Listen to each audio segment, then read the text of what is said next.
بسم الله الرحمن الرحيم. اللهم صل وسلم وبارك على سيدنا محمد. ازيكم يا حبايبي، عاملين ايه؟ يا رب تكونوا بخير وفي احسن حال وفي اتم صحة ان شاء الله.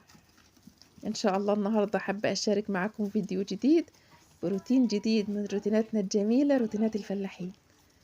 اتمنى ان كل الفيديوهات اللي بقدمها تكون مفيدة، واتمنى ان هي تكون بتعجبكم، واتمنى ان انتوا تحطوا لي اللايكات لو الفيديوهات بتاعتي بتعجبكم او بتستفادوا منها ولو بمعلومة بسيطة. اتمنى تجبروا بخاطري، ربنا يا رب يجبر خاطركم ويرضيكم جميعا، وتشجعوني بلايكاتكم وبتعليقاتكم الجميلة اللي يا رب كده ما نحرمش منها ابدا. بحبكم في الله كل اخواتي وحبايبي اللي متابعيني واللي هيتابعوني ان شاء الله. ربنا يا رب يرضيكم ويصلح أحوالكم جميعا ويرزقكم من حيث لا تحتسبوا، اللهم أمين يا رب العالمين. بدعي طبعا لكل إخواتي في كل مكان في الأرض، كل مكان على وجه الأرض. ربنا يا رب ينصر الإسلام ويعز المسلمين يا رب، اللهم أمين، في شتى بقاع الأرض، اللهم أمين. إخواتنا في غزة وفي السودان وفي سوريا وفي لبنان وفي كل مكان على وجه الأرض، ربنا يا رب يصلح أحوالكم جميعا ويرزقكم الأمن والأمان، اللهم أمين يا رب العالمين. اللهم صل وسلم وبارك على سيدنا محمد. حابة أشارك معكم فيديو جديد النهاردة. اللهم صل على سيدنا محمد يا رب كده. طبعا أنا بصلي ياما على سيدنا محمد، يعني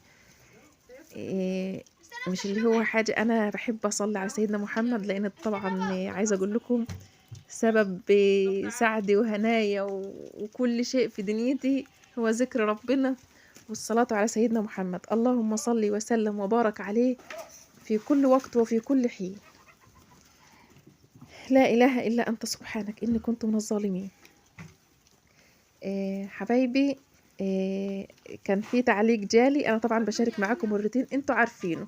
طبعا اخواتي اللي بيقولوا لي انت بتوكلي الطيور عيش يبقوا مش هيبيضوا يعني وكده.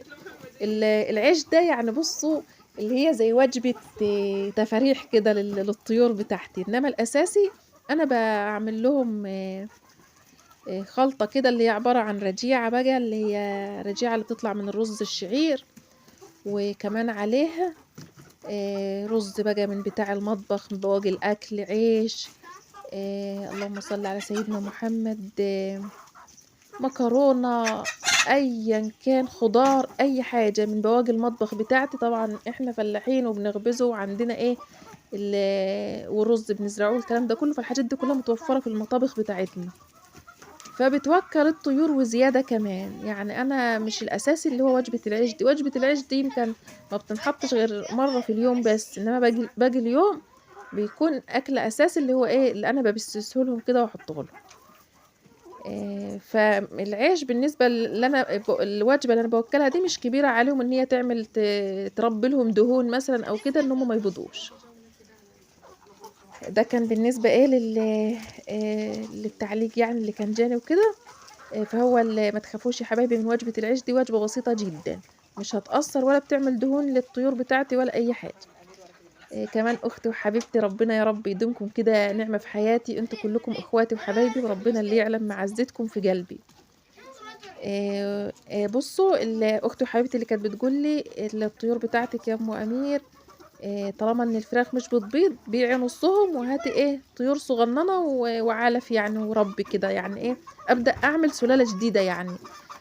بصي يا حبيبه قلبي، هي فكره جميله جدا جدا جدا والله العظيم، ربنا يا رب يجازيكي كل الخير.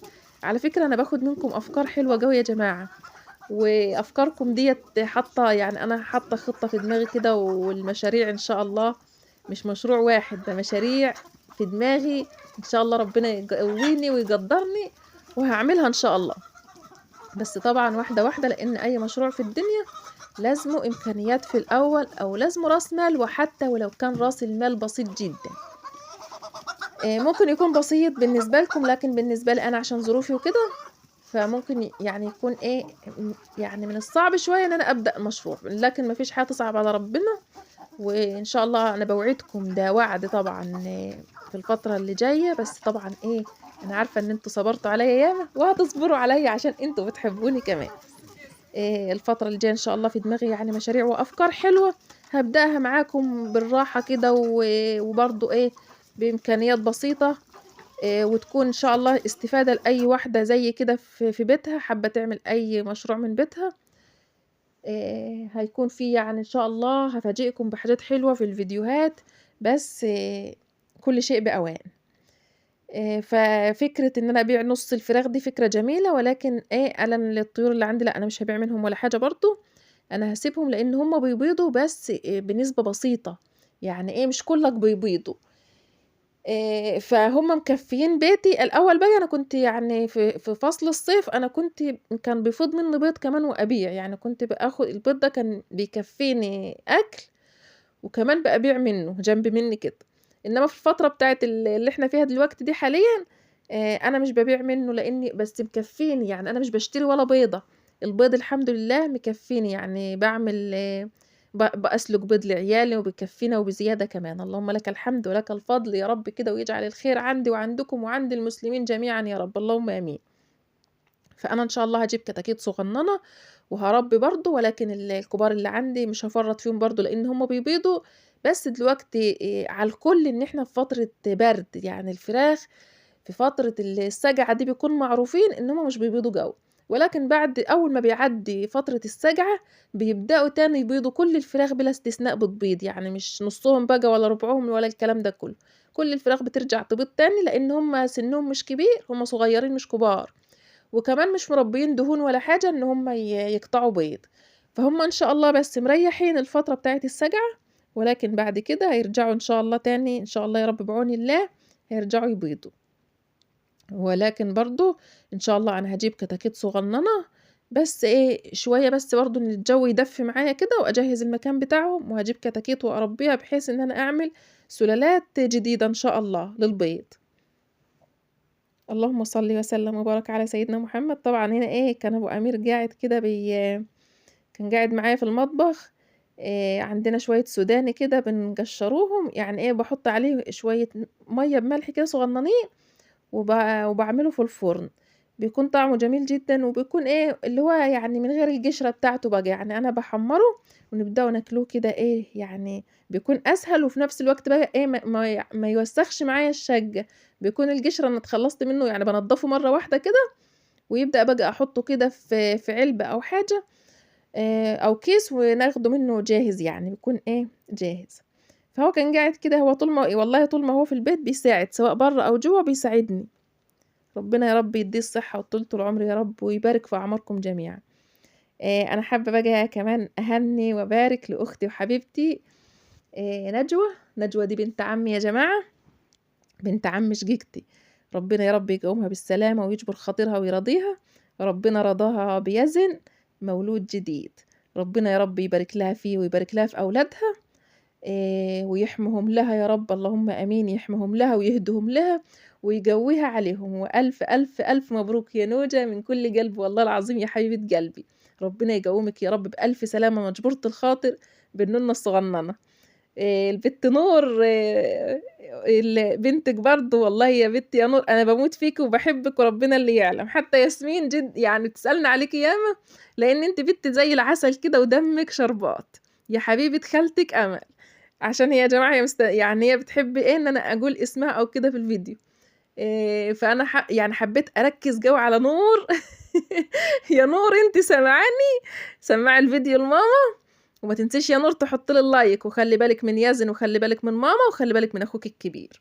ربنا يا حبيبتي يهديكم ويبارك فيكم يا رب، ويصلح أحوالكم، ويصلح أحوال أولادنا جميعًا، ويراضي يا رب كل اللي نِفْسه في الخلف الصالح يا رب يراضيكم، يا رب يراضيكم جميعًا يا رب ويرزقكم، ويجعل أولادكم ذرية بارة بيكم يا رب اللهم آمين، ويرضيكِ يا نجوى في أولادِك ويصلح حالِك يا حبيبة قلبي، يا رب ويقومِك بالسلامة أنتِ وكل من كان، اللهم آمين يا رب. اللهم صل وسلم وبارك على سيدنا محمد. أنا حبيت والله إن أنا يعني أبارك يعني هي مش بنت عمي ده أختي وحتّة منّي، ربنا يا رب يخلّي لي كل أهلي ويخلّي لكم أهاليكم وحبايبكم يا رب اللهم آمين. أتمنى طبعًا إن الفيديو بتاعي اللي كُلّته رغي كده ما فيش فايدة أبدًا، ما فيش فايدة فيّا. أتمنى إن الفيديوهات بتاعتي تكون بتعجبكم، وأتمنى إن اللي ما حطّش اللايك وعجبه الفيديو وناسيه يروح بسرعة كده يحط اللايك، واللي ما اشتركش وعجبه روتين الفلاحين ما يترددش لحظة واحدة، لإن بجد، بجد روتين الفلاحين جميل جدًا، جدًا، ويستحق الدعم ويستحق إن القناة تكبر، ويستحق إن أنتم تشوفوه. طبعًا هنا كان بيض على النار وبطاطس باسلُقهم، وكنت هاعمل رُز برضه. أتمنى إن الفيديو يعجبكم، أتمنى إن أنا أشوفكم على خير في فيديوهات جديدة وشيّقة وممتعة ومفيدة في نفس الوقت. السلام عليكم ورحمة الله وبركاته.